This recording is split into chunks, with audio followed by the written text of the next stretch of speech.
Lucid's going to find him. Dives on in on top, and in fact, Oner getting the worst end of this trade. The bleed ticking down as well, as Lucid will push him away. The flash forward? I don't know about that one, but he should be able to follow with that front flip, and Oner is going to read it and flashes over the wall. So flash for flash here between the two junglers, and Lucid saying, get off my lawn. Yeah, the big thing being at a level 2 Neferi, a lot more power in the kit compared to a level 2 Pantheon. Oner's going to get forced off even harder. This is great for Lucid. Yep, and Oner does walk his way out, does manage to secure that, I'm pretty sure, as even some caster minions getting involved. Really working hard to secure the Skull Crabs means Oner isn't really behind, but I think you really have to examine it from the lens of if that invade had been successful and he had the prio in his lanes, Lucid would be out the game. Oh man. Doran has just been obliterated by Xiu here, gets the scrap shield, flash forward and lands the harpoon. There's a solo kill. And that is first blood. Man, I'm so used to it being Gwen doing that his prize is going to be this blue buff, and that is due to the fact that Showmaker has all of that priority in this mid lane. But bot side priority is also there for T1. So a little bit of an honest engage here as Keria dives forward. They get on top of Lucid. He's lit on fire. Faker free hitting now with these Sand Soldiers, but it's Keria that's the one in trouble. And with that Spirit Rush, Showmaker is able to take him down. Beryl now looking for Faker as Lucid in amongst it. Gumayusi the target, but Oner goes down first. And that's another kill, this time going over to aiming. It's a disaster for T1. That's even feats to come on through here for DK. They can upgrade their shoes relatively quickly, but they need to get another one of these if they do want to lock that one down. And Doran fighting against Xiu. Grand Starfall does come down. Let's see whether the Rumble will survive, and the answer is absolutely he will not. As Lucid just wanting to get that final grub, and he does manage to secure it. So T1 not able to deny the feat.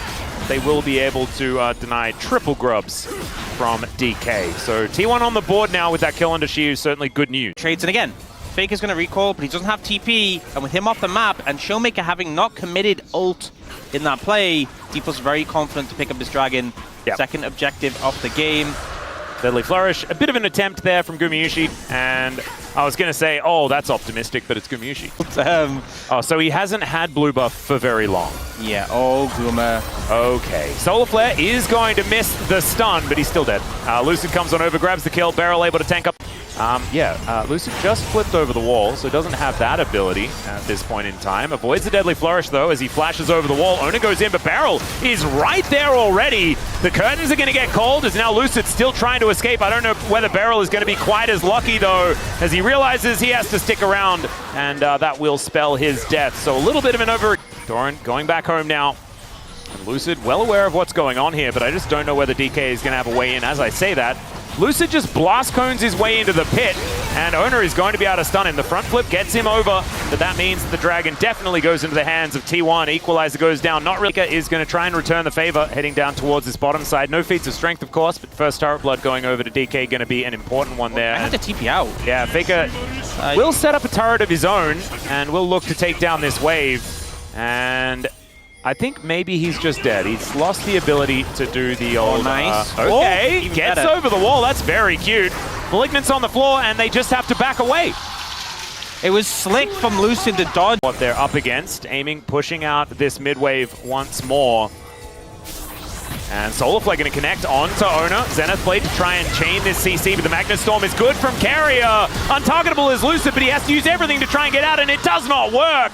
Oh dear, sometimes Zenith played in and it is just not the right call, as now the Otacon going to get taken, and T1 really getting out to a fantastic lead off the back of just Faker's phenomenal moves in the bottom lane and an overextension again from DK. It's a very weird play for D+ to go for in that situation. You know, Showmaker's TP wasn't quite available. They're finding angles to get some tower damage here. Oh, she was struggling now. Yep, Doran in a much better spot as he flashes in and returns the favor. The turret will do a fair bit of damage there, as in fact, yeah, Doran does indeed die. But now we've got another fight breaking out. Beryl, once again, just gonna be dead. Solar Flare looking a little celebratory as it hits absolutely nothing.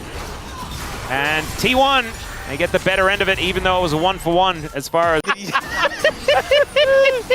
All right, Beryl's in again. Lucid is there watching again, and Beryl's dead again. This swept back, and will do a fair bit of damage here to Oner on the outset, as now Gumayusi also in a little bit of trouble. Good cleanse from aiming. but it's not going to be enough. Carrier just being a defender as Lucid realizing that perhaps he's also overextended and barrels out of the gate once again. Okay, it's time to die once more. Oh, as look at these the health bars, Showmaker. these health bars are so incredibly low. If Beryl can actually get in there, Solar Flare is back up again, and he throws it down. Not going to find anything, but he's holding them in position. The Eclipse wears off. Beryl is certainly killable, but so are T1 as Doran's teleported in, and oh my goodness, this Gwen is so scary. 15 seconds until Shiu's back up again. And it's a 4v5. In goes Carrier, but doesn't really find the angle, and now Showmaker with all that mobility, looking to see what he can get done. Untargetability good there from Lucid, but Gumayusi, he lands the bullets. Faker goes golden, and DK melt like butter in the microwave. T1 just destroy them. Beautiful team fight from T1, baiting out. It has meant absolutely nothing. As we can see here, the siege is continuing. The Baron getting to work here. As Equalizer goes down, flash in from Beryl, gets the cleanse out from Gumayusi as Carrier going down lower and lower. The Magnastorm not going to save him there. There's some untargetability from Lucid, will not save him here either, as it's a 1-for-1 in the end. And now Doran is rotating over. The needlework is so scary as once again he's under the turret. Once again he's dead under the turret, as aiming not going to be able to stick around though. So with the health bar advantages, Ona? Okay. It's a little deep. Okay, that's a choice. You can't go through that base gate, but that's okay. He's able to wait things out, and the rest of T1 will join. So that's just aura, you know. That was a lot of aura, and I think Showmaker could feel it. As the inhibitor going to be the next to fall here, as T1, they're pretty good at this, closing out these games. For T1. I'm going to connect there onto Doran, and then Showmaker has to try and find a way out. As the deadly flourish, that was beautiful. From Gumayusi, has to now walk off the red carpet as Beryl looking for Doran. The Magnastorm's gorgeous. Carrier sacrifices himself for it though, and now they're looking for even more. Over the wall they go. Doran is so low, Guma's so low, but it doesn't matter because they get a clean ace, only losing Carrier for it. And T1 will now look to finish the game. D+ go for an attempt there, you know, they managed to find a kill onto the support, but nothing more. They don't have to follow through with Showmaker dead, and with this much of a deficit, it was a tall order anyway. T1 managing to hold strong after, you know, some troubles, a little bit of troubles in the early game. A very convincing finish out for this game. Absolutely beautifully done by T1, and it was just the fact that they held it together, right? It looked like things were snowballing out of control, then one over